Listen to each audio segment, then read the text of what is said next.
आपके महिमा के लिए हम आपका धन्यवाद करते प्रभु जी। सुंदर से वचन के लिए मैं आपका धन्यवाद करती हूँ प्रभु जी। वो आपकी ओर से होगा पिता परमेश्वर, हम आपसे प्रार्थना करते। और प्रभु जी जो कुछ भी वचन होगा पिता परमेश्वर लोगों के हृदय में जाने पाए प्रभु जी, और उस वचन पे वो चलने पाए पिता परमेश्वर, ऐसे होने देना पिता परमेश्वर, हम आपसे प्रार्थना करते हैं।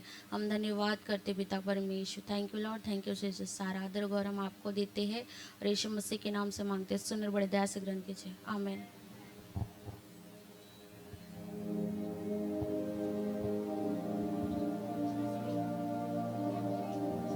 Praise Lord.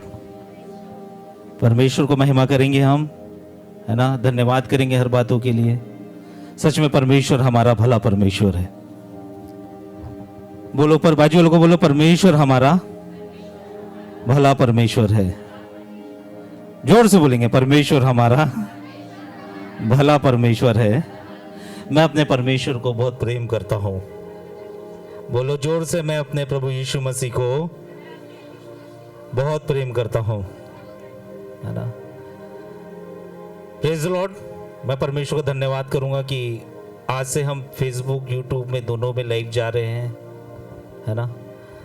आप ज़्यादा से ज़्यादा लिंक शेयर कीजिए, ठीक है। ये जो भी चल रहा है, जो भी गवाहियाँ हुई, लाइव हुई है, बहुत ही सुंदर गवाहियाँ हुई है, ठीक है। एक छोटी सी प्रार्थना करेंगे, अपने हाथों को सर में उठाएंगे। पिता, हम यीशु के नाम से हम अपने आप को तेरे पवित्र हाथों में देते हैं। हम तेरे चरणों के पास आते हैं। हम तुझे धन्यवाद करते हैं, हम तेरी महिमा करते हैं, हम तेरे नाम को उठाते हैं। सीधी रे अंदर मुझे तो शून्य कर पवित्र आत्मा, ये तुझे देखे, ये वचन में तुझे पहचाने, ये वचन के जीवन को बदले, इन वचन के द्वारा इनका जीवन बदले, ऐसी हम प्रार्थना करते हैं। सीधी रे अंदर बस सीधे यीशु के नाम से दुआ मांगते हैं, आमीन, हालेलुया, प्रेज द लॉर्ड। आज हम सीखेंगे कि अपने कंफर्ट जोन से बाहर निकलना है। बोलो बाजू वालों को, अपने कंफर्ट जोन से आपको बाहर निकलना है। बोलो बाहर निकलना है, बाहर निकलना है। बोलो आपको, जोर से मुझे बोलो, मुझको अपने आरामदायक कक्ष से बाहर निकलना है। ये सबसे डिफिकल्ट काम है, आप मानते हो? कितने लोग एग्री, हाथ उठाएंगे? कितने लोग एग्री है, हाथ उठाएंगे? अपने को आरामदायक कक्ष से बाहर निकलना है, सीधे रे अंदर। और ये स्टोरी चालू होती है निर्गमन 3 अध्याय, पहले वचन से हम पढ़ेंगे। सीधे रे 3 अध्याय, निर्गमन की किताब 3 अध्याय, पहला वचन। मूसा अपने ससुर यित्रो नामक मिद्यान के याजक की भेड़ बकरियों को चराता था। हाँ।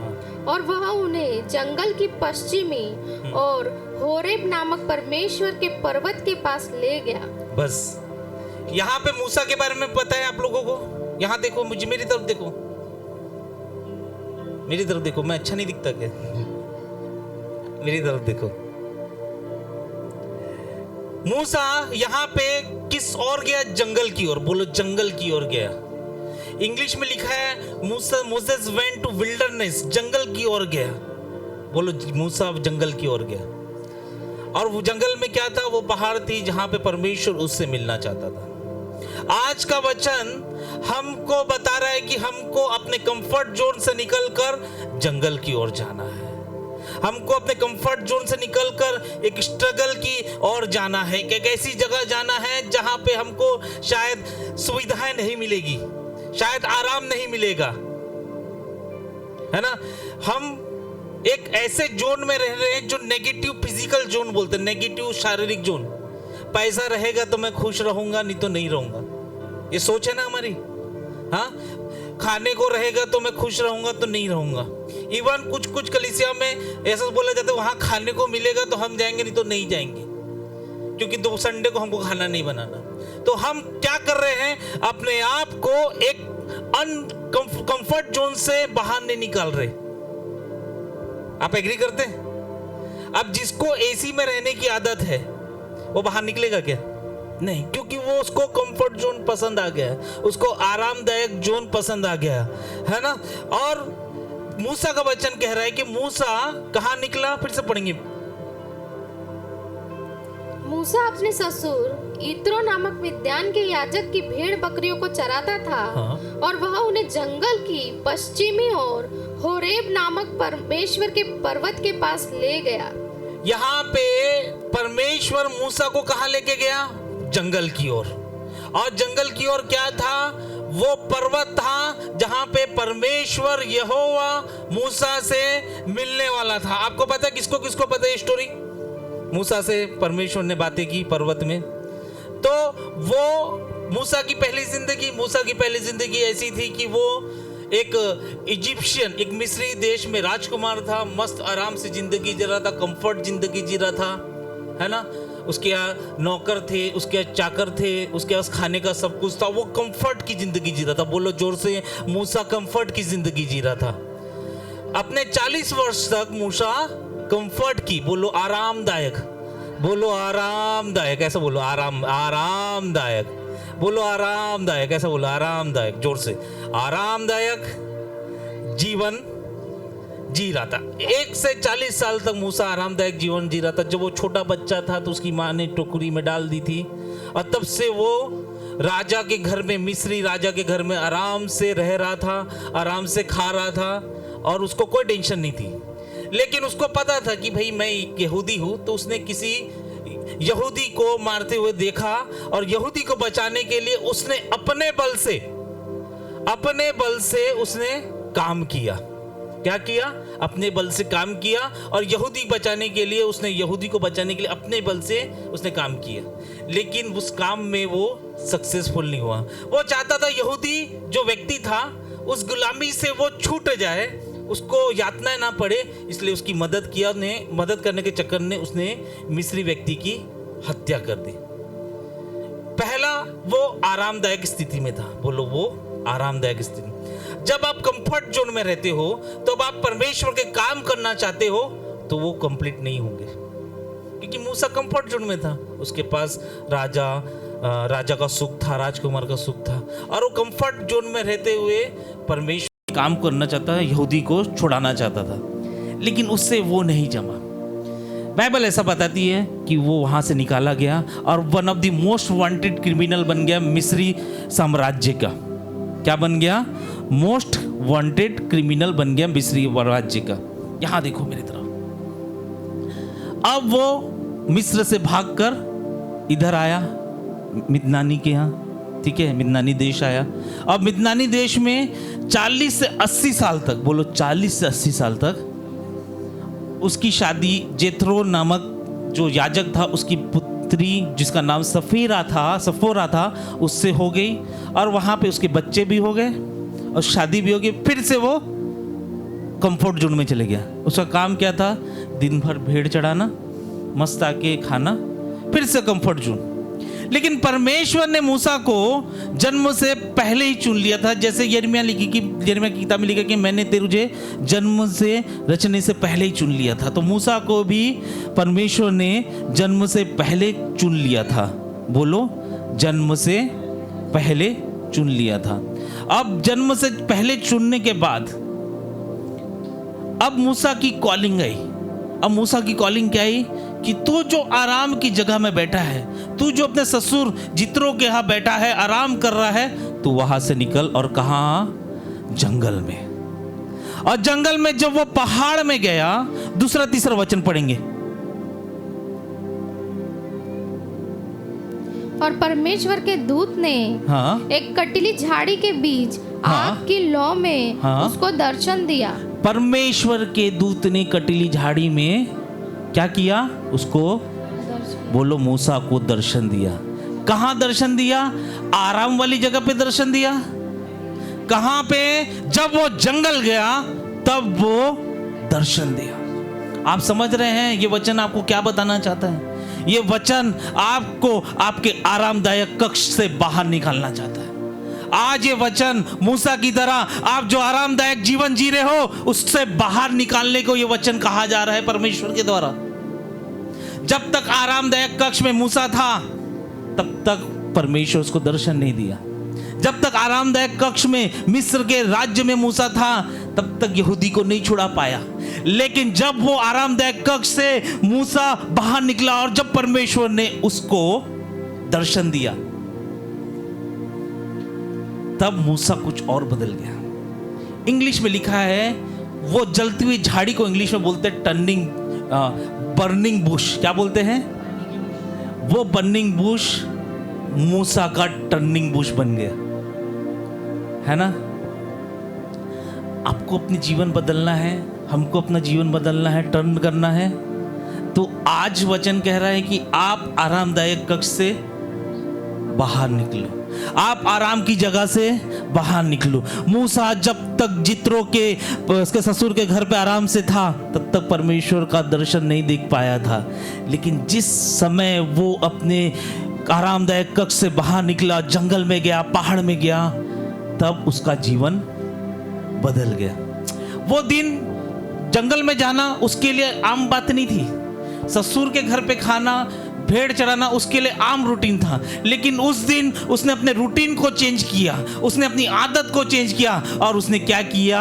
आदत के विरुद्ध वो जंगल में गया, उस पहाड़ में गया, है ना। वो एक रेडियस में बंधा था कि मैं इधर ही तक भेड़ चलाऊंगा, इधर खाना खाऊंगा, फिर अपनी पत्नी के साथ सोऊंगा, अपने बच्चों के साथ खेलूंगा, अपना आराम करूंगा। लेकिन उस दिन मूसा ने वो रेडियस, जो एरिया जहां पे वो घूमता था, उसको पार किया। आप जहां पे रह रहे हैं, हम सब जहां पे रह रहे हैं, उस एरिया को हमको लांघने की जरूरत है। परमेश्वर का वचन आज किसी ना किसी को मूसा की तरह दर्शन देने वाला है। आज परमेश्वर का वचन किसी ना किसी को उस आग को दिखाने वाला है जो उसके टर्निंग पॉइंट घोषित हो सकता है। कई लोग सोचते होंगे कि मैं तो सोना जरूरी है, मुझे तो खाना जरूरी है। आप अपने एरिया में बंधे हुए हो और वो एरिया शैतान ने बांधा है ताकि आप परमेश्वर के दर्शन को ना देख सके। कई लोग सोचते हैं कि मैं बैठे बैठे आरामदायक कक्ष में मैं बहुत बड़ा आदमी बन जाऊं। नहीं बन सकते। आपको बड़े आदमी बनने के लिए, परमेश्वर के बड़े कार्यों करने के लिए आपको आरामदायक कक्ष से बाहर निकलना है। मूसा मिस्र देश में था लेकिन वो आरामदायक कंडीशन में था, इसीलिए वो यहूदी को रिहाई नहीं दे पाया। क्यों? क्योंकि वो आरामदायक। हम भी कभी कभी सोचते हैं कि हम इस मनुष्य के लिए प्रार्थना करें, वो रिहाई हो जाए, मगर नहीं हो पाता क्योंकि हम आरामदायक कक्ष में हैं। लेकिन मूसा को डिसअपॉइंटमेंट था। वो बोलो, मूसा को डिसअपॉइंटमेंट था कि वो उस यहूदियों को नहीं छुड़ा पा रहा है। लेकिन बाइबल ऐसा बताती है, जिस समय मूसा उस जंगल पे गया, जिस समय मूसा ने उस अपने रेडियस को पार किया, अपने एरिया को पार किया, अपने आरामदायक कक्ष को पार किया, तब परमेश्वर ने उसको दर्शन दिया और परमेश्वर ने उसका डिसअपॉइंटमेंट हेवनली अपॉइंटमेंट बना दिया कि तू जा और जाके लोगों को छुड़ा। आपके जीवन का जो भी डिसअपॉइंटमेंट रहेगा, मैं ये घोषणा करता हूं यीशु के नाम से, अगर आप अपने आरामदायक कक्ष से बाहर निकलोगे, वो डिसअपॉइंटमेंट आपका हेवनली अपॉइंटमेंट बन जाएगा। हालेलुया। मूसा अंदर रहता तो उसका अपॉइंटमेंट होता कि तू जाएगा। आप अपने में लेके देखो, आप कितना आरामदायक जीवन जी रहे हो। आप प्रार्थना भी लिमिटेड कर रहे हो, आप स्तुति भी लिमिटेड कर रहे हो, आप चर्च भी अपने समय पे आ रहे हो। कोई नहीं बदलेगा आपका जीवन तब बदलेगा। वो जलती हुई आग कब दिखेगी? जब आप अपने रेडियस को तोड़ोगे, आरामदायक कक्ष से बाहर निकलोगे और परमेश्वर के दर्शन को देखोगे।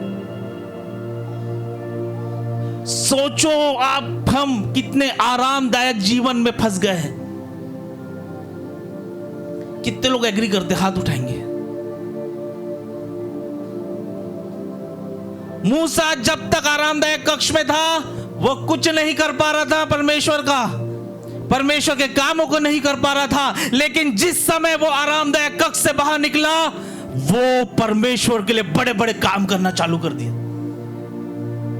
परमेश्वर उन लोगों को चुनना चाहता है जो आरामदायक कक्ष से बाहर निकले, जो कंफर्ट जोन से बाहर निकले, और परमेश्वर उनके द्वारा अपने बड़े बड़े कामों को करे।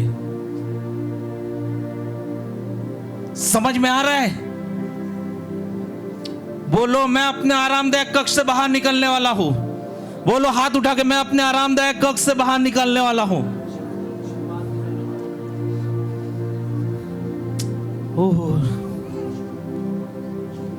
जो आग की जो झाड़ी थी वो कहां थी? जैत्रो के घर पे थी? वो जहां भेड़ चढ़ाता था वहां पे थी? वो थी जंगल में, उस पहाड़ी पे।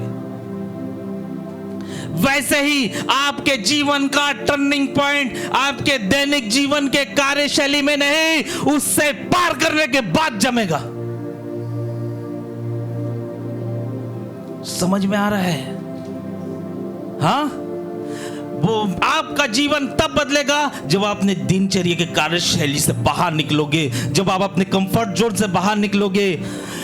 परमेश्वर वही था, उसी जंगल में था, लेकिन वो जो मिद्यानी देश था वहां के लोग कंफर्ट जोन में थे, लेकिन मूसा बोला मुझे कंफर्ट जोन में नहीं रहना, मुझे बाहर निकलना है। और जैसे वो बाहर निकला, जलती हुई आग में परमेश्वर ने उससे बातें की, और जिस चीज का उसको डिसअपॉइंटमेंट था कि मैं यहूदी को नहीं छुड़ा पाया, उसके लिए वो हेवनली अपॉइंटमेंट बन गया कि तू जा और यहूदियों को छुड़ा के ले गया। कंफर्ट जोन में परमेश्वर का साथ रहेगा, ओके, लेकिन अनकंफर्ट जोन में, स्ट्रगल जोन में परमेश्वर का साथ रहेगा 100%। हालेलुया। जितने बाइबल के कैरेक्टर हैं वो सब कंफर्ट जोन से बाहर निकल के काम किए हैं, इसलिए उन्होंने परमेश्वर के राज्य में बड़े बड़े काम किए। हम क्यों नहीं कर पा रहे हैं? मैं क्यों नहीं कर पा रहा? आप क्यों नहीं कर पा रहे? क्योंकि हमको आदत पड़ गई है कंफर्ट जोन में रहने की। हमारी फिजिकल मेंटेलिटी बन गई है, पैसा रहेगा तो मैं सांस लूंगा। हमारी मेंटेलिटी बन गई है, खाना रहेगा तो मैं खुश रहूंगा। उस आधार पे जीवन जी रहे हैं, लेकिन जंगल में ना खाना मिलेगा ना पैसा मिलेगा, बस एक चीज मिलेगा, उसका नाम है यीशु मसीह। हालेलुया। एक चीज मिलेगा, उसका नाम है यीशु मसीह। और यीशु मसीह कंफर्ट जोन में नहीं, वो जंगल में मिलेगा, आपके स्ट्रगल में मिलेगा।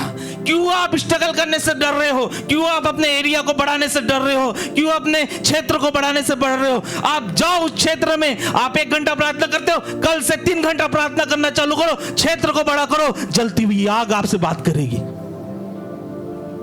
जिस बातों का आपको दुख होगा, उस बातों में परमेश्वर आपको नियुक्त करेगा कि आप उसमें जय पालो।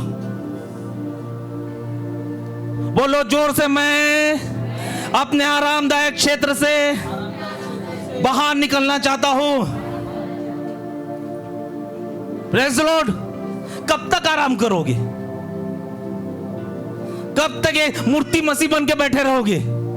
मेरा चाचा, मेरा नाना, मेरा वो क्रिश्चियन, उससे फायदा नहीं होने वाला। मूसा का तो पूरा साम्राज्य यहूदी था, लेकिन वो आरामदायक कक्ष में था। आरामदायक कक्ष में कुछ नहीं मिलने वाला। बोलो बाजुल को, बोलो बाजुल को, आरामदायक कक्ष में बोलो कुछ नहीं मिलने वाला। ऐसा दिखाओ हाथ, कुछ नहीं मिलने वाला।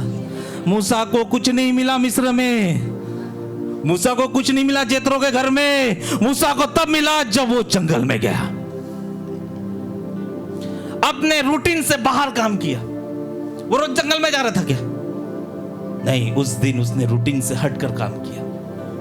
आज आप रूटीन से हट के काम करना चालू कर दो, आपका जीवन बदलना चाहता है परमेश्वर। मूसा परमेश्वर के पास बोला, मैं तो बोलने में निपुण नहीं हुए। परमेश्वर बोला, मैं तेरे साथ रहूंगा। बोला, मैं अकेला हूं, मैं तेरे साथ रहूंगा। कंफर्ट जोन में परमेश्वर ज्यादा साथ नहीं देगा, अनकंफर्ट जोन में परमेश्वर ज्यादा साथ देगा। बोलो, परमेश्वर मेरे साथ है। बोलो, परमेश्वर मेरे साथ है। दूसरा कैरेक्टर नेहमिया। नेहमिया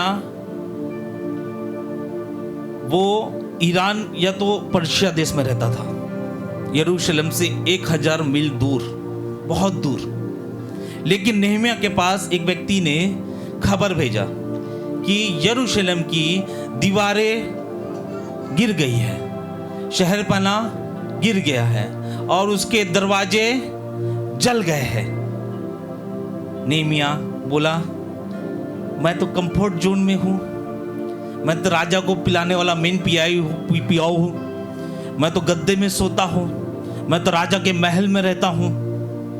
लेकिन मुझे अगर शहरपना बनानी है, मुझे अगर दरवाजों को दुरुस्त करना है, तो मुझे अपने कंफर्ट जोन से बाहर निकलना है। इसलिए नेहमिया ने क्या किया? नेहमिया पहला अध्याय 4 वचन पढ़ेंगे। ये बातें सुनकर मैं बैठकर रोने लगा। नेहमिया बोलता है, ये बातें सुनकर मैं बैठकर रोने लगा। और कितने दिन तक विलाप करता, और कितने दिनों तक विलाप करता रहा। आगे, और स्वर्ग के परमेश्वर के सम्मुख उपवास करता। और स्वर्ग के परमेश्वर के सम्मुख क्या करता? उपवास। बोलो, उपवास करता। और यह कहकर प्रार्थना करता रहा। और यह करके प्रार्थना करता, हे स्वर्ग के परमेश्वर यहोवा, हे स्वर्ग के परमेश्वर यहोवा, हे महान और भय योग्य ईश्वर, तू जो अपने प्रेम रखने वाले और आज्ञा मानने वाले के विषय अपनी वाचा पालता और उन पर करुणा करता है, तू कान लगाए और आंखें खोले रहे। बस बस बस। नेहमिया कहाँ था? बोलो, नेहमिया राजा के घर में था। राजा के घर में आराम था, वो आराम से खा रहा था, मटन वटन सब खा रहा था। जो राजा खाता था वही भोजन खा रहा होगा, गद्दे में सो रहा होगा। लेकिन जब उसको पता चला कि यरूशलेम की दीवारें गिर गई है, यरूशलेम की दरवाजों को जला दिया गया है, तो बाइबल ऐसा बताती है वो रोने लग गया और वो खाना पीना छोड़कर वो उपवास में बैठ गया। वो आराम से खा रहा था, लेकिन अब वो उपवास करने लग गया। हम में से कितने लोग उपवास करना चालू है जिनका? हम में से कितने लोगों का उपवास करना चालू है? हम में से कितने लोगों का खाना त्यागना चालू है? आप तो पहले खाना देखते हैं हम लोग, उसके बाद कहीं जाते हैं। खाना है कि नहीं मीटिंग में वो पहले सोचते हैं, खाना है कि नहीं प्रेयर में वो पहले देखते हैं, चर्च में खाना है कि नहीं वो पहले देखते हैं। खाने को पहले महत्व दे रहे हैं। जो लोग खाने को पहले महत्व देते हैं वो कंफर्ट जोन में रहते हैं। जो खाने को त्यागने के महत्व देते हैं वो परमेश्वर के जोन में रहते हैं। उसने क्या किया? सबसे पहले उपवास किया ना, कितने ही दिनों तक उपवास किया। क्या हम उपवास कर रहे हैं? कैसे आएगा परमेश्वर का काम? नेहमिया जानता था कि मुझे मूसा की तरह जंगल में जाना है। और बाइबल ऐसा बताती है, मूसा की तरह वो जंगल में गया, उस जगह पे गया जो 1000 मील दूर थी। पता नहीं कैसे गया होगा, घोड़े से गया होगा, तकलीफ उठाते गया होगा, कई रास्ते तक उसने खाना नहीं खाया होगा, लेकिन वो गया। अब बाइबल ऐसा बताती है उसने शहरपना को बनाया। उसने दरवाजों को, जले हुए दरवाजों को खड़ा किया। खाते खाते आराम से आप कुछ नहीं कर पाओगे। बोलो बाजू लोग, खाते खाते आराम से कुछ नहीं कर पाओगे। ऐसा बोलो, कुछ नहीं कर पाओगे। आपको कुछ करना है तो अपने कंफर्ट जोन से बाहर निकलना है, अपने आरामदायक क्षेत्र से। नेहमिया को बहुत बड़ा आदमी नहीं था, नेहमिया बहुत बड़ा लीडर या पास्टर नहीं था, नेहमिया कोई सही राजा नहीं था, यानी बहुत बड़ा राजा नहीं था। वो एक कॉमन मैन था। जब एक कॉमन मैन सोच ले कि वो कुछ अपने क्षेत्र से बाहर निकलना चाहता है, अपने क्षेत्र से बढ़ना चाहता है, अपने कंफर्ट जोन से बाहर निकलना चाहता है, परमेश्वर उसको चुनेगा। परमेश्वर को फर्क नहीं पड़ता आप कितने साल के मसीह हो, परमेश्वर को यह फर्क पड़ता है कि आप अपने कंफर्ट जोन से बाहर निकले हो कि नहीं। क्या समझ रहे हैं? परमेश्वर को कैसे फर्क पड़ता कि आप कंफर्ट जोन से बाहर निकले हो कि नहीं। ओरी बासे के अंदर बसो दोरी, ओरी बासा दरी। बोलो परमेश्वर, मुझे भी तू नेहमिया की तरह बाहर निकाल। वो आराम के जीवन से बाहर निकाल, वो कंफर्ट के जीवन से बाहर निकाल, वो लेट तक सोने के जीवन से बाहर निकाल, वो आराम से खाने से बाहर निकाल, वो मनमाहे खाने से बाहर निकाल। अगर बता, दानियल जब उपवास में बैठा, वो परमेश्वर से कुछ बातें करना चाहता था। उसकी उपवास कैसी थी पता है? उसकी उपवास में मटन नहीं था, कोई लुभानी वस्तु नहीं थी। हम तो सबसे पहले देखेंगे कि मटन है कि नहीं। मटन खाने वाले, मच्छी खाने वाले, स्वादिष्ट खाने वाले आराम की कक्ष में रहेंगे। आप उपवास भी कर रहे हो ना, दानियल की तरह उपवास करो, मटन मच्छी मत खाओ उस दिन 21 दिन तक। परमेश्वर का दूत आके दानियल की तरफ से मिलेगा। सही बोलो भैया? आराम से जीवन जी रहे अपन? हाँ, कितने लोग एग्री करते हैं आराम से जीवन जी रहे? जी रहे? आराम से जीवन जीवने वालों का परमेश्वर के राज्य में कोई काम नहीं। परमेश्वर ही काम पे नहीं लाता उन लोगों को। ये कुछ जब से वचन मिला है, मैं खाना कम कर दिया, मैं रात को खाना बंद कर दिया,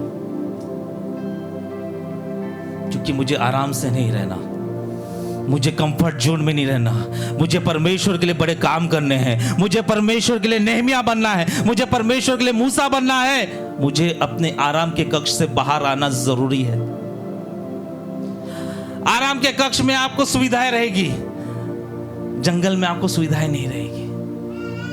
आराम के कक्ष में आपको आराम की नींद रहेगी, मगर जंगल में आराम की नींद नहीं रहेगी। आराम के कक्ष में आपको सब सुविधाएं रहेगी, मगर जंगल में तकलीफें रहेंगी। लेकिन उन सब से बढ़कर परमेश्वर का काम आपके जीवन से होगा उस जगह पर। हम क्यों आगे नहीं बढ़ पा रहे? क्योंकि इसका मेन कारण यह है क्योंकि हम आराम में हैं। कई लोग तो चर्च नहीं आते क्योंकि उनको आराम करना रहता है, नींद नहीं खुलती। कोई लेट आता है क्योंकि नींद नहीं खुलती। क्या लगता है इनको देख के कि वो लोग कभी परमेश्वर के लिए नेहमिया बनेंगे? क्या लगता है कभी देख के उनके लिए कभी वो मूसा की तरह काम करेंगे कभी? नहीं करेंगे। मूसा को परमेश्वर ने बोला भोर उठने से पहले तू पहुंच जा, मूसा फटाफट पहुंच गया। वो जानता था मेरे को परमेश्वर के साथ रहना है, मुझे काम आराम नहीं करना, मुझे जंगल में जाना है। मैं आपको बता दूं, अगर परमेश्वर ने आपको बढ़ना है ना, आराम करना बंद कर दो। नहीं तो रहो मूर्ति मसीह ऐसा बन के, खाने को मिल रहा खाना खाओ, मस्त खाना बना संडे को चर्च में, चलो दूसरी जगह जाओ। कोई मतलब नहीं है आपका। उन लोगों को, आराम से खाने वाले लोगों का नाम तक नहीं है बाइबल में। बाइबल में उनका नाम है जो अपने कंफर्ट जोन से बाहर निकले। जब आप कंफर्ट जोन को ब्रेक करोगे तो आप अपने बंधनों को ब्रेक करोगे। जब आप कंफर्ट जोन को ब्रेक करोगे, आप परमेश्वर के कामों को अपने जीवन से करोगे। नेहमिया के समय वहां पे एक महायाजक था, उसका नाम एलियाशीब था, लेकिन वो आराम से वो मंदिर में खाता पीता सोता था। और उसने बिजनेस के लिए एक तोबिया नामक व्यक्ति को दे दिया था जो उसको पैसा देता था खाने पीने के लिए, आराम की जिंदगी। लेकिन नेहमिया ऐसा नहीं था। वो 1000 मील दूर चढ़ के आया, वो उपवास करके आया, वो अपने जीवन का त्याग करके आया, वो अपने आराम का त्याग करके आया। बाइबल बताती है कि एलियाशीब ने शहरपनाह नहीं बनाया। किसने शहरपनाह बनाया? नेहमिया ने।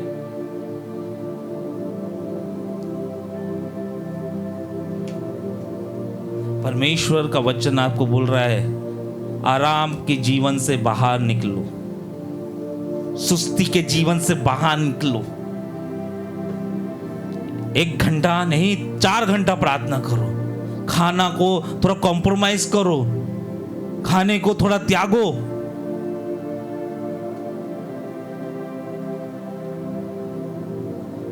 नेहमिया को जब पता चला, उसने पहला क्या किया? उपवास रखा ना। आप में से कितने लोग उपवास रखे दिल से बताओ? उपवास भी रखते हो तो बताते हो सबको कि उपवास रखा हूं मैं, उपवास रखा। क्या बोलता है यीशु मसीह? जब तू उपवास रखे, अपने मुंह को धोए, आप कंघी करे अच्छे से, और सामने लोगों को पता नहीं लगना चाहिए कि तू उपवास में है। क्या दिखावे की जिंदगी जी रहे हम लोग? क्या परमेश्वर को समझ में नहीं आता कि हम दिखावा कर रहे क्या कर रहे? हमारा परमेश्वर अंधेर में देखने वाला परमेश्वर, नाम मात्र मसीह, मूर्ति मसीह।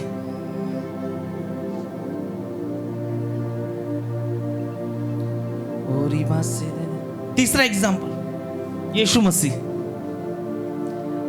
मती रची सुसमाचार 4 अध्याय 1-2 वचन हम पढ़ेंगे।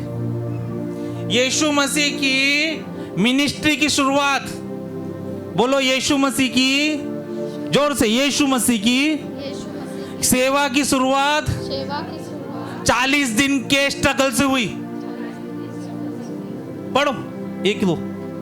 तब आत्मा यीशु को जंगल ले गया, यीशु को जंगल ले गया, हाँ, ताकि इब्लिस से उसकी परीक्षा हो। ताकि किससे उसकी परीक्षा हो?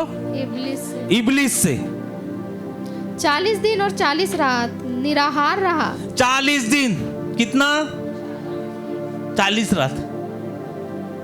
मेरी अगर मिनिस्ट्री की शुरुआत खाने पीने से हो रही ना, तो मैं सही मिनिस्ट्री नहीं कर पाऊंगा। मेरी अगर सेवा की शुरुआत खाने पीने से हो रही है, तो मैं सेवा को दम नहीं रहेगा। अगर मेरी शुरुआत 40 दिन के फास्टिंग से होगी, 40 दिन के स्ट्रगल से होगी, तब मेरी सेवा बढ़ेगी। कैसे किया सर इसने? यीशु मसीह ने स्टार्ट केसी में रह के, जंगल में रह के, कहां रह के? और 40 दिन बाद क्या हुआ? 11 वचन पढ़ो आप, मती 4:11। तब शैतान उसके पास से चला गया। हाँ, जब आप जंगल में जाओगे, जब उपवास करोगे, जब आप स्ट्रगल करोगे, तो शैतान चला जाएगा। बोलो जोर से फिर से। तब शैतान उसके पास से चला गया। तब शैतान उसके पास से क्या किया? चला गया। और देखो स्वर्गदूत आकर उसकी सेवा करने लगे। ओहो, क्या आकर सेवा करने लगा? आप चाहते हो ना स्वर्गदूत सेवा करे? जाओ जंगल में, जाओ स्ट्रगल करो, जाओ उपास करो, शैतान आपको छोड़ कर चला जाएगा और स्वर्गदूत आके आपकी सेवा करना चालू कर देंगे। यीशु मसीह घर बैठे बैठे किए क्या? आगे स्वर्गदूत आ गए। सही बोल रहा हूं, गलत बोल रहा हूं?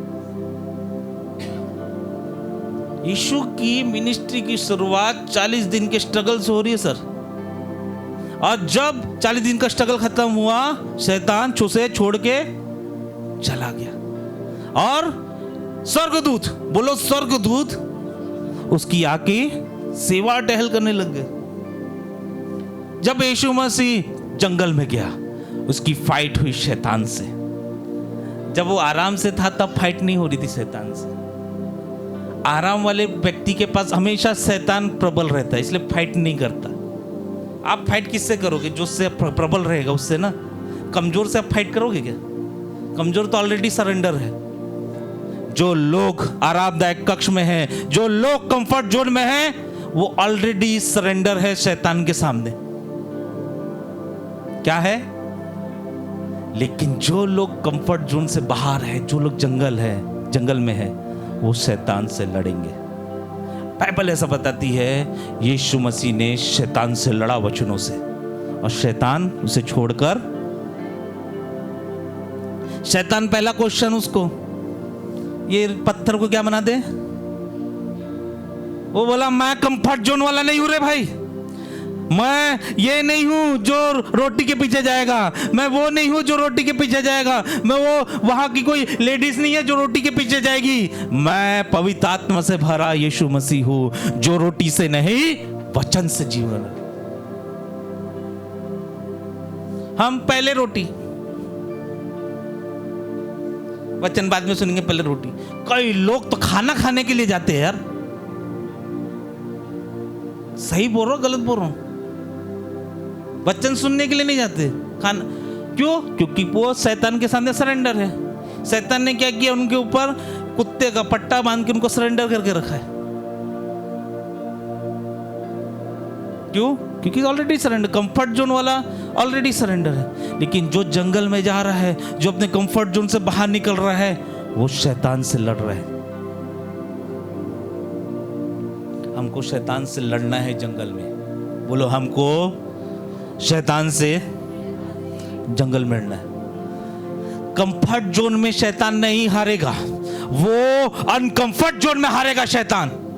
आपको शैतान को हराना है तो अपने कंफर्ट जोन से बाहर निकलो।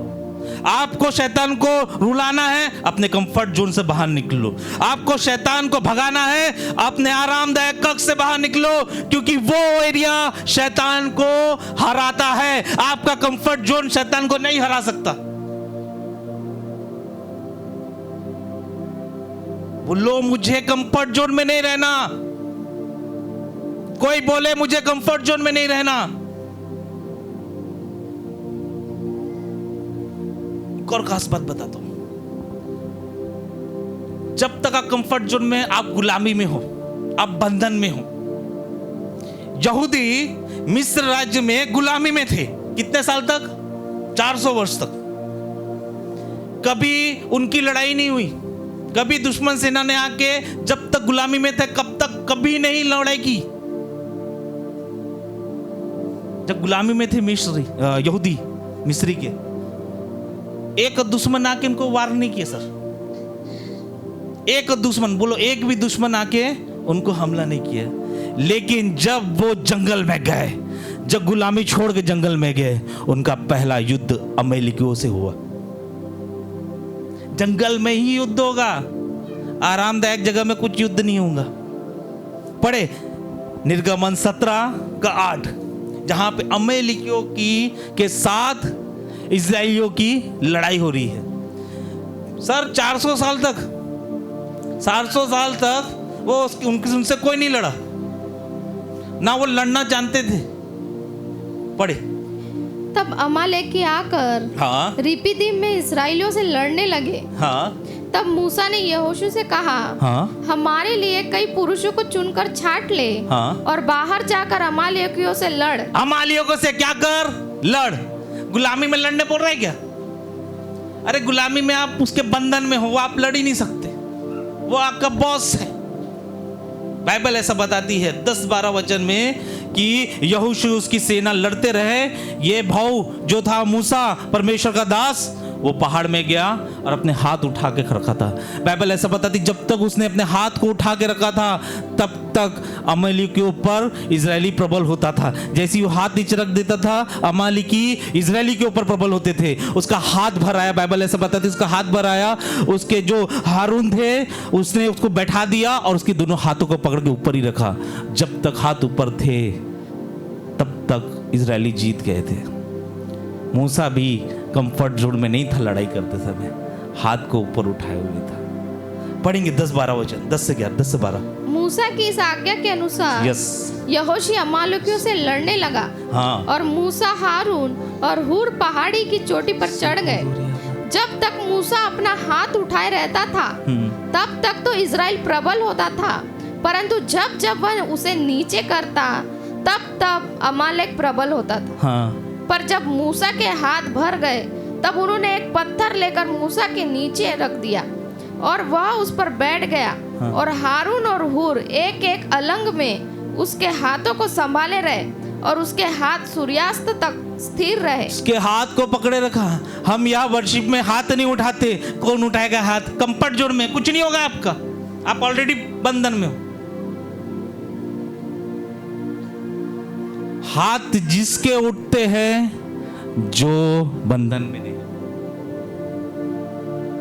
परमेश्वर के सामने हाथ उसके उठते हैं जो बंधन में नहीं है। जो युद्ध में प्रबल होना चाहता है उसके हाथ उठते हैं। जो युद्ध में जीतना चाहता है उसके परमेश्वर के सामने हाथ उठते हैं। कब हम लोगों ने हाथ उठा के स्तुति की? थोड़ा बढ़ जाता नीचे दुख रहा है, वो तो लड़ते तक सूर्यास्त तक हाथ ऊपर रखा। और खास बात उससे बड़ी कि युद्ध गुलामी में नहीं होता, युद्ध जंगल में होता है। 400 साल तक दीदी लड़े क्या लोग? एक लड़ाई नहीं लड़ी, मार खाते, पट पट चल काम पे लगा, मगर हाथ नहीं उठा पाते थे। लेकिन जब वो कंफर्ट जोन से बाहर निकले, जब वो जंगल की ओर गए, उनको हाथ उठाना आ गया, उनको लड़ाई जीतना आ गया, उनको दुश्मनों पे प्रबल होना आ गया।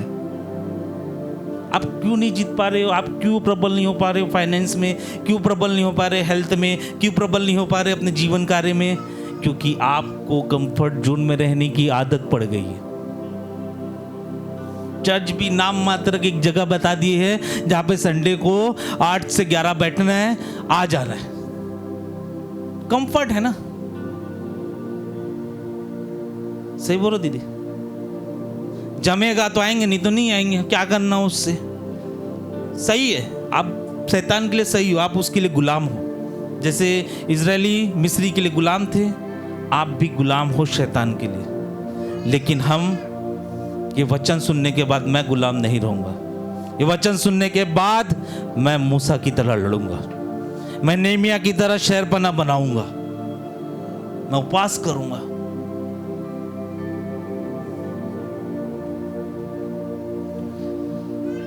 कंफर्ट जोन आपको गुलाम बनाएगा। बोलो जोर से, कंफर्ट जोन मुझे गुलाम बनाएगा, लेकिन कंफर्ट जोन के बाहर मैं राजा बनूंगा। यीशु मसीह मत्ती रचित सुसमाचार 4:4 में कहता है कि पर मनुष्य केवल रोटी से नहीं, लेकिन परमेश्वर के वचन से जीवन रहेगा। वो तो कंफर्ट जोन में रह सकता था ना, वो तो बोलता पत्थर को रोटी बन जाती थी, लेकिन उसको रोटी नहीं चाहिए थी, उसको स्ट्रगल चाहिए था,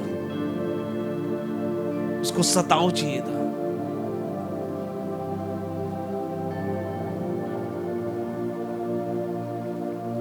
ये खाना पीने के चक्कर में शैतान आपको बांध के रख दिया है।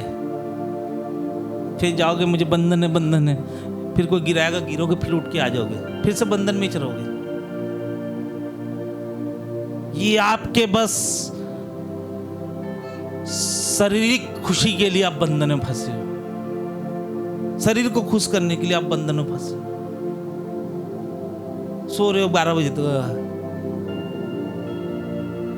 बेहोश जैसे।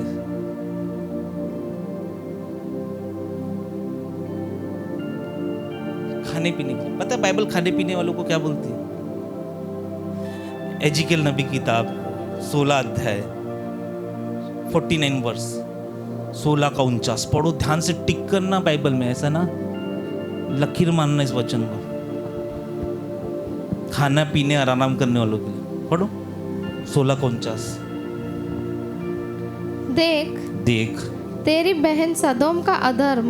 सदोम का धर्म, सदोम वो देश था जिसको जलाया गया। हाँ, आगे पढ़ो। यह था कि वह अपनी पुत्रियों सहित घमंड करती। वो क्या थी? घमंड करती थी। बोलो घमंड करती थी। आगे, पेट भर भर के खाती। क्या करती थी?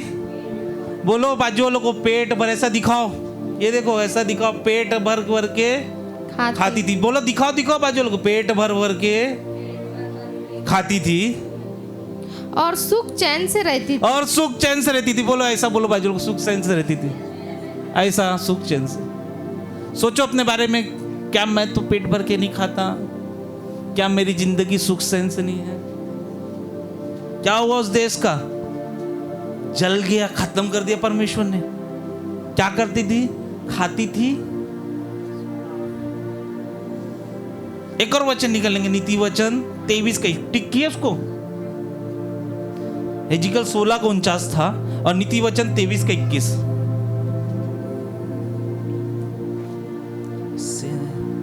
क्योंकि पियक्कड़ और पेटू, बोलो पियक्कड़ और पेटू अपना भाग खोते हैं और पीनक वाले को छितड़े पहनने पड़ते हैं। पीने वाले को क्या पहनने पड़ते हैं? जो दारू पी रहा है, ये वचन के अनुसार मैं विश्वास कर, चितड़े पहनेगा वो।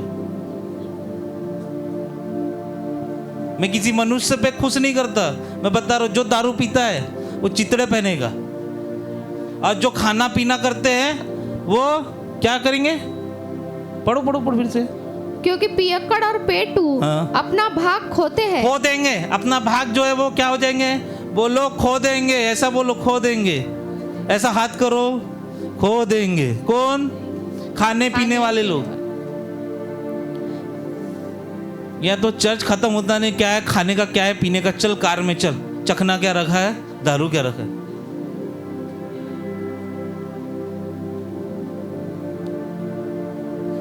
कंफर्ट जोन आपको गुलाम बना रहा है, आरामदायक कक्ष हम सबको गुलाम बना रहा है। चौथा एग्जाम्पल, पहले एग्जाम्पल किसका सुने? मूसा, दूसरा नेहमिया, तीसरा यीशु मसीह, चौथा मैं आपको बताता हूं पतरस का। यीशु मसीह बोलता है मत्ती रचित सुसमाचार 4:19 में, मेरे पीछे आओ, मैं तुम्हें मनुष्यों को पकड़ने वाला मछुआरा बनाता हूँ। हाँ, यीशु मसीह बोलता है मत्ती रचित सुसमाचार में 28 अध्याय 19 से 20 वचन में कहता है, तुम जगत की ओर छोर में जाकर सुसमाचार सुनाओ। कितने लोग घर में बैठे रहते, सुसमाचार सुनाते क्या? किसको सुना है सुसमाचार? 21 सुसमाचार सुनाते, हम ये नहीं मानते, हम वो नहीं मानते। ये सुसमाचार सुनाना होता है क्या? आप सोचो कितने लोगों को आप प्रभु में लेके आए। बाजू वालों को भी पता है कि आप क्रिश्चियन हो। मैं एक परिवार में गया प्रार्थना करने, जज जाता है, दशवांश देता है, उसका पास्टर उससे बहुत खुश रहता है। बोले पास्टर साहब धीरे धीरे प्रार्थना करना। बोला क्यों? बाजू वाले नहीं जानते हम क्रिश्चियन दम लिए। मैंने बोला मैं प्रार्थना ही नहीं करूंगा। एक व्यक्ति मिला, मैं मसीह हूं।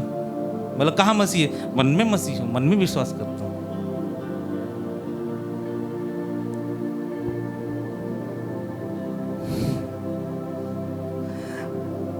मत्ती रचित सुसमाचार 4 अध्याय 28-29 वचन पढ़ेंगे, जहां पतरस यीशु मसीह से क्या कह रहा है। 14:28-29 पूरी बात से अंधेरी सुखो पतरस ने उसको उत्तर दिया, हे प्रभु, यदि तू ही है तो मुझे अपने पास पानी पर चलकर आने की आज्ञा दे। अपने पास? पतरस कहाँ पे था? नाव में था। ध्यान दो, बातें मत करो, ध्यान दो। पतरस कहाँ पे था? नाव में। बोलो नाव में था। अब वो पतरस किसको पूछ रहा है? क्या पूछ रहा है? फिर से बोलेंगे। पतरस ने उसको उत्तर दिया, हे प्रभु, यदि तू ही है तो मुझे अपने पास पानी पर चलकर आने की आज्ञा दे। वो बोट में आराम से था। बोलो वो जहाज में, नाव में। बोलो नाव में आराम से था। लेकिन जब तक वो आराम से था तब तक प्रभु के पास नहीं पहुंच पा रहा था। इसलिए उसने बोला मुझे क्या दे? आगे पढ़ो 29। उसने कहा आ।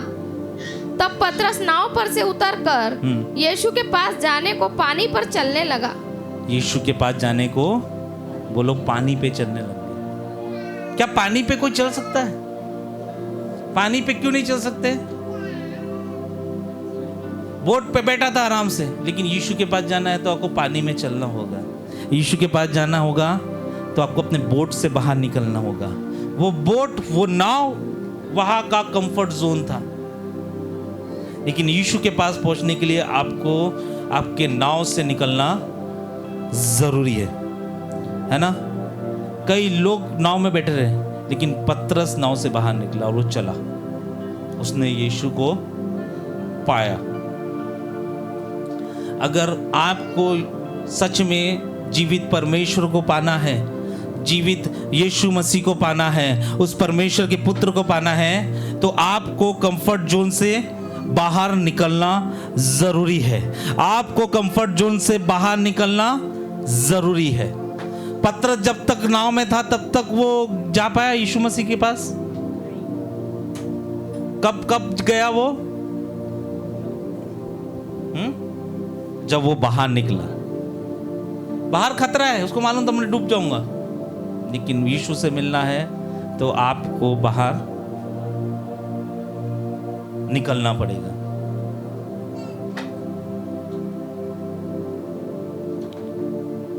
क्या बोलता है वचन? 33 वचन उसी का 14 का 33। जब वो बाहर निकला तब सब चेलों ने क्या कहा? 14 का 33। इस पर उन्होंने जो नाव पर थे उसे दंडवत करके कहा सचमुच तो परमेश्वर का पुत्र है। कब पता चलेगा परमेश्वर का पुत्र है यीशु मसीह? कब पता चलेगा यीशु मसीह सच्चा परमेश्वर है? कब पता चलेगा यीशु मसीह आपका उद्धार करता है? कब पता चलेगा यीशु मसीह हमारा जीवन दाता है? कब पता चलेगा यीशु मसीह हमारे लिए चमत्कार करने के लिए रेडी है? कब पता चलेगा यीशु मसीह यहोवा है, कि यीशु मसीह राफा है, यीशु मसीह ईरे है, अल शद्दाई अदोनाई परमेश्वर है? कब पता चलेगा? जब आप अपने नाव से बाहर निकलेंगे।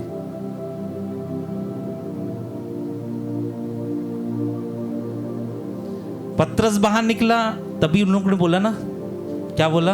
ये परमेश्वर का। आप जीवित परमेश्वर को घर के अंदर आराम से नहीं पा सकते। आप जीवित परमेश्वर को मूसा की तरह जेत्रो के ससुराल में, मूसा के ससुराल में जेत्रो के घर पे नहीं पा सकते। आप परमेश्वर को नेमिया की तरह राजा के भवन में नहीं पा सकते। आप पतरस की तरह यीशु मसीह को उस नाव में अंदर बैठे नहीं पा सकते। अगर आपको आपका यीशु मसीह को पाना है, आपके जीवन को बदलना है, तो आज परमेश्वर का वचन कहता है कि आपको अपने कंफर्ट जोन से बाहर निकलना है। वही व्यक्ति आगे बढ़ा जो अपने कंफर्ट जोन से बाहर निकला। मैं एक व्यक्ति को बहुत सम्मान करता, जिनका नाम बाबा साहेब अम्बेडकर है। बाबा साहेब अम्बेडकर कभी कंफर्ट जोन में नहीं रहते थे। बाबा साहेब अम्बेडकर के लिए सब सताव करते थे, नीच जाति का है।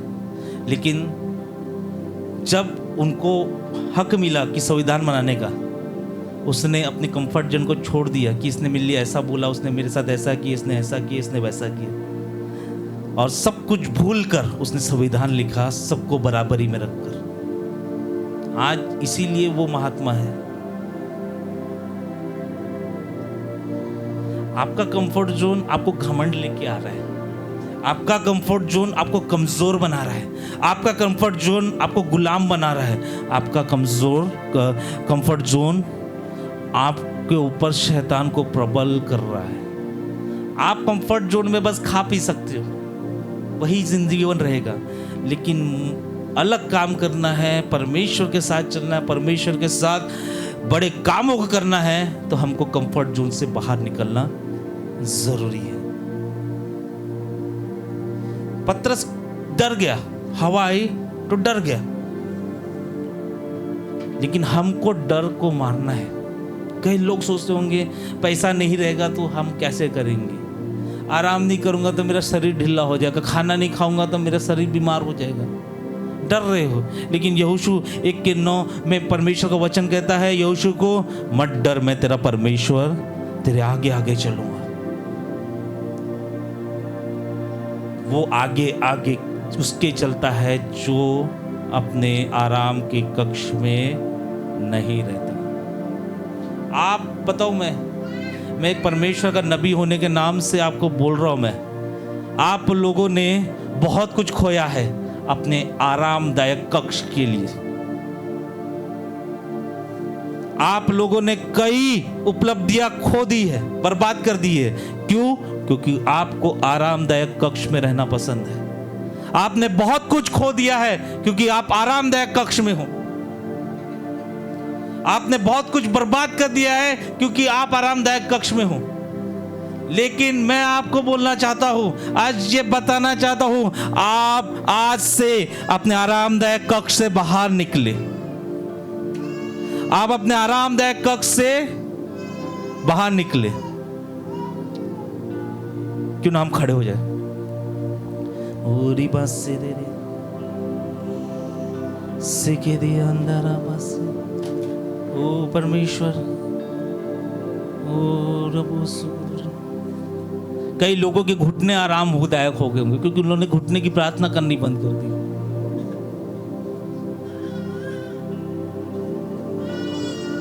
रबो सुदुरी अंदर बस से दे सीखे वो सुख दूरी अंधारा बासे दे।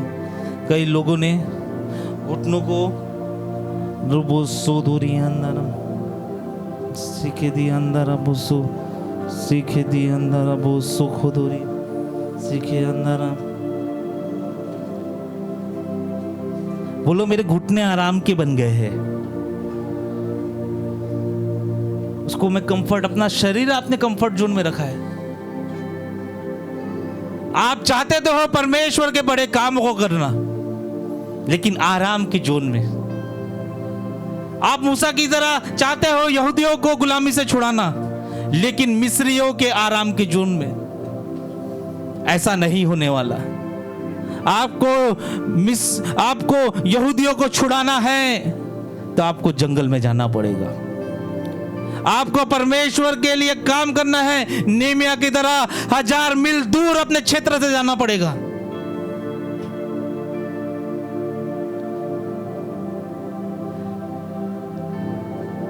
आपको अपनी मिनिस्ट्री चालू करनी है, अपनी सेवा चालू करनी है, यीशु की तरह 40 दिन तक उपवास में बैठना पड़ेगा। सीखे दी अंदर बोसो। किस मूसा से ये वचन बात कर रहा है? किस नेहमिया से ये वचन बात कर रहे हैं? किस पत्रस से ये वचन बात कर रहा है?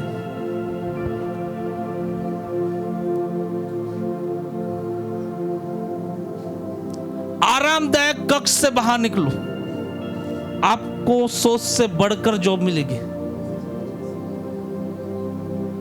फंसे हो आप आरामदायक कक्ष में।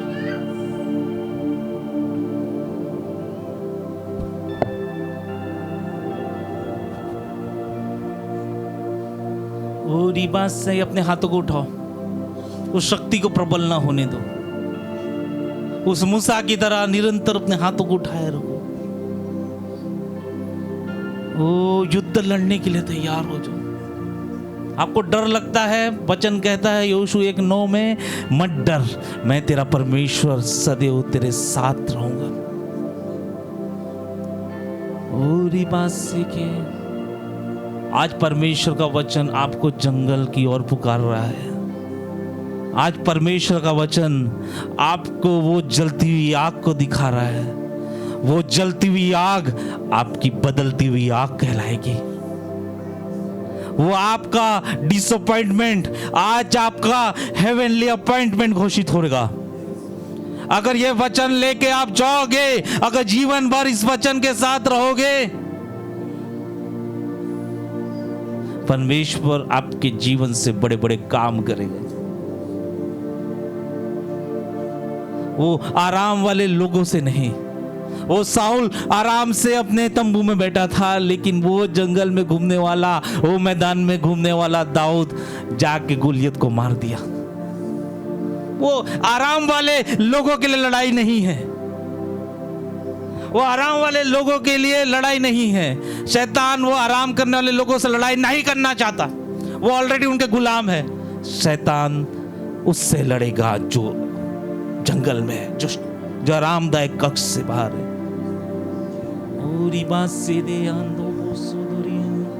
ओ पवित्र आत्मा, इनको तू बुद्धि दे। वो सदोम की तरह घमंड में, खाने पीने में और आराम के जीवन को छोड़ दे। वो नाश के जीवन को छोड़ दे। रूबो से अंधारा, वो तुझे समय देने वाले बने। रुखो बो से दे रे अंधारा, ओ रबा से दे रे अंधारा, वो तेरी स्तुति करने वाले बने। वो आराम के कक्ष को छोड़ दे। वो आराम के कक्ष को छोड़ दे। वो आराम के कक्ष को छोड़ दे। वो आराम के एरिया को छोड़ दे। वो रेडियस को वो छोड़ दे। वो जेत्रो के ससुराल से बाहर निकले। आइए हम जेत्रो के ससुराल से बाहर निकले, उस रेगिस्तान में जाए जिस रेगिस्तान में हमारा दुश्मन हमारा वेट कर रहा है, और दुश्मन के साथ परमेश्वर हमारा वेट कर रहा है। रूबो सौदोरी अंदर। ओ यीशु का वचन कहता है मती में कि शैतान उसे छोड़ के चले गया और सरदूत आकर उसकी सेवा टहल करना चालू कर दिया। यीशु चाह रहा है कि आप पानी में चलो। यीशु चाह रहा है आप जंगल में चलो। यीशु चाह रहा है आप 1000 मील दूर जाकर शहर पना बनाओ। आराम वाले लोगों के लिए नहीं है ये चर्च।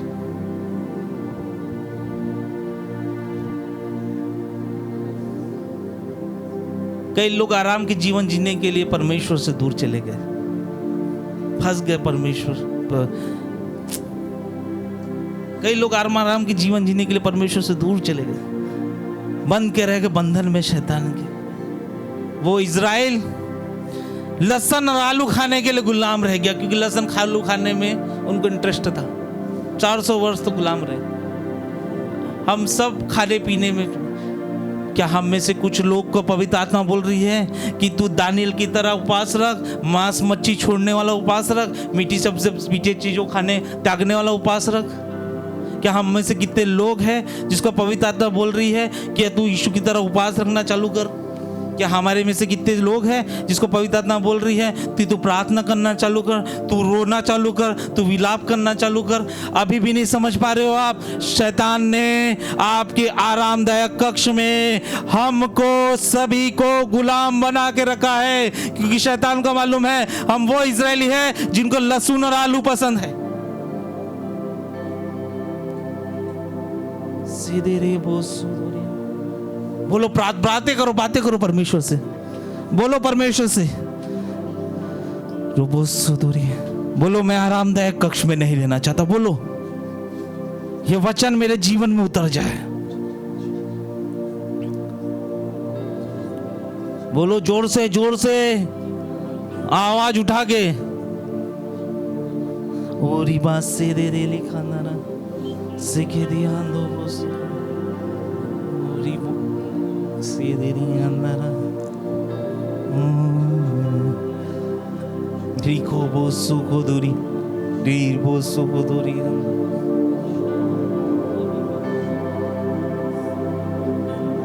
बोलो प्रभु से मैं घुटने कितने सालों से नहीं टेका, मेरे घुटनों को मैं तेरे हाथों में सौंपता हूँ। मैं तेरे सामने घुटने टिका के विलाप करूंगा, मैं उपवास करूंगा, मैं अपने एक आरामदायक कक्ष से बाहर निकलूंगा।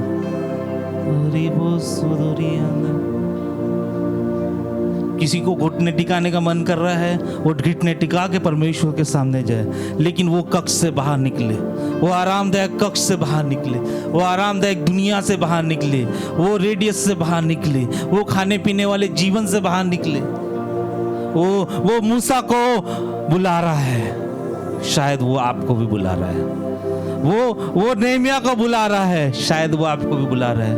वो पतरस को बुला रहा है, वो आपको भी बुला रहा है, ताकि उसके साथ चले। मैंने जितने भी प्रभु के दास दिखे बाइबल में, वो आरामदायक कक्ष में नहीं थे, वो बैटलफील्ड में थे, वो युद्ध में थे, वो मल युद्ध में थे। याकूब कभी आरामदायक स्थिति में नहीं था, वो मल युद्ध में था।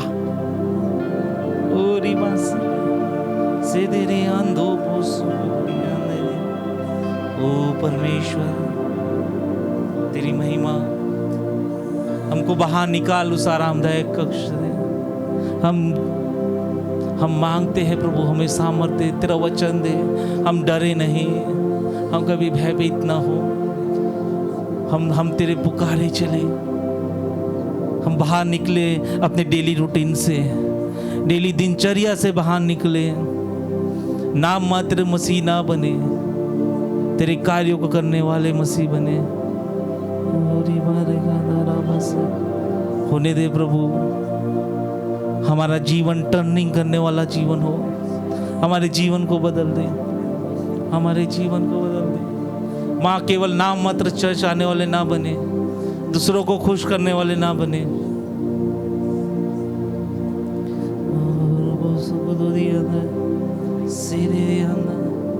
जब आपकी कॉलिंग महान है, यिर्मयाह 29:11 में कहता है कि मैंने तुझे जन्म देने से पहले चुन लिया है।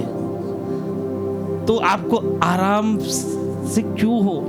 आप परमेश्वर के कामों को करो, बदलो अपने आप को।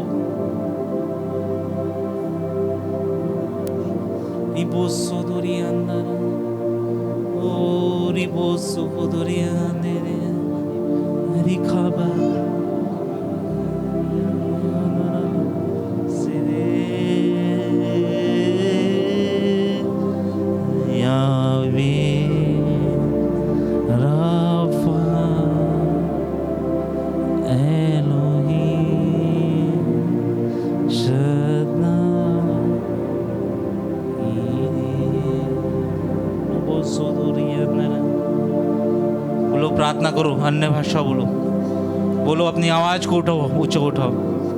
और अपने आवाज को उठाओ। ओ, जब तक आपका हाथ और आवाज उठे रहेगा तब तक शैतान आप पर प्रबल नहीं हो पाएगा। और अगर आप अपने कंफर्ट जोन को छोड़ने के लिए रेडी है, मैंने कहा अगर आप अपने कंफर्ट जोन को छोड़ने के लिए रेडी है तो आप युद्ध में जाने के लिए रेडी है, आप जीतने के लिए रेडी है, आप परमेश्वर से मिलने के लिए रेडी है।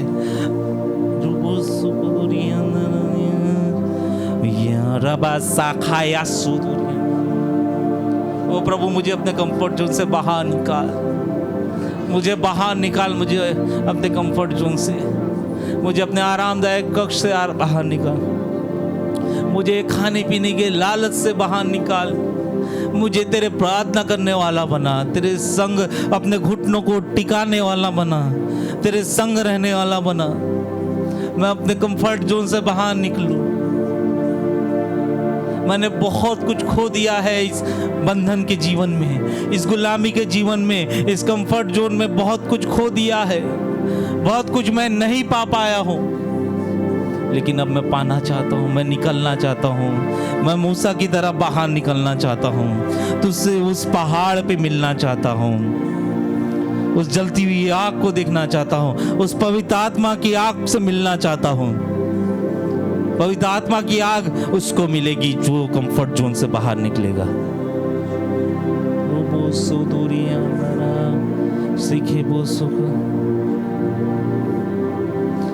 बाइबल कहती है परमेश्वर का राज्य खाने पीने में नहीं है। परमेश्वर का राज्य खाने पीने में नहीं है, आराम में नहीं है, आराम के कक्ष में नहीं है। परमेश्वर का राज्य जंगल में है, उस पहाड़ में है जिसमें मुझे चढ़ना है, जिसमें मुझे तकलीफें उठा के चढ़ना है।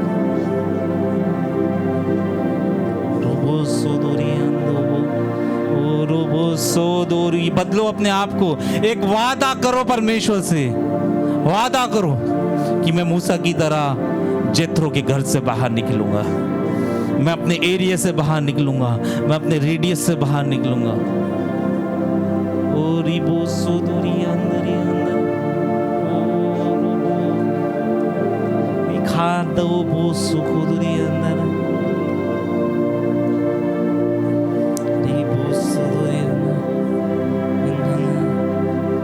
हर एक व्यक्ति को आराम के कक्ष से निकलना जरूरी है। शैतान आपको बांध के रखा है, आप निकलो उस कक्ष से।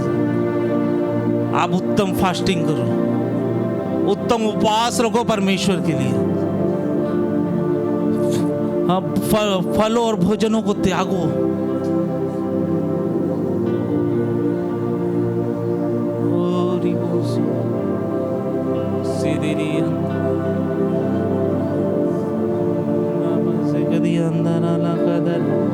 सेखे अंदा बोसु कुदुरी अंदा ओरी बोसु कुदुरी अंदा